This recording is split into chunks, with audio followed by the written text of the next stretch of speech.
Our next question is not addressed to either side in particular, so we'll go with our 90 seconds apiece. And the question is, how does homosexuality glorify God?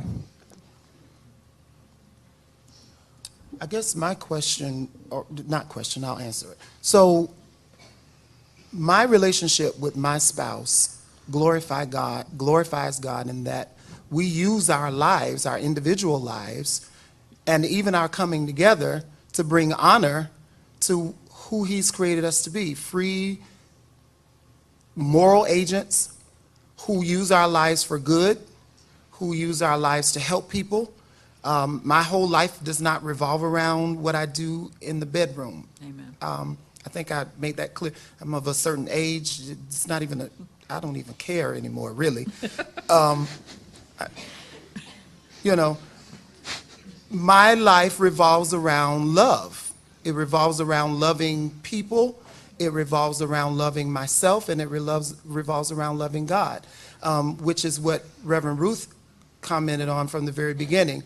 The first commandment is to love God. And the second is to love your neighbor like you love yourself. So if you're asking how a sex act glorifies God, I don't really know how to answer that question. I know that we could go back to that argument about having babies, but then we've already talked about that before.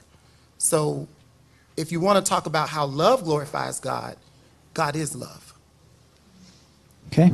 Our other side question again, how does homosexuality glorify God? 90 seconds. So explicitly it doesn't. It's a violation of God's order, and it's an expression of brokenness and something being wrong.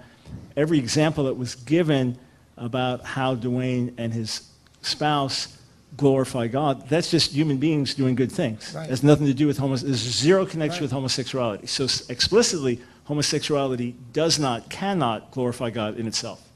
And I would add to that I believe that God is glorified when his law and his truth is obeyed and lived in light of.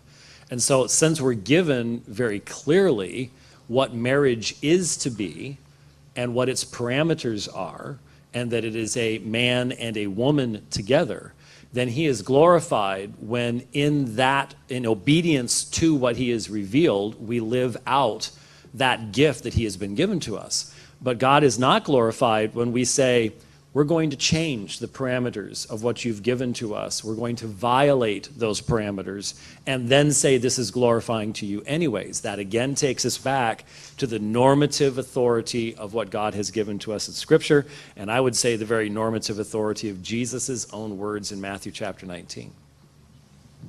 Okay. Thank you, gentlemen.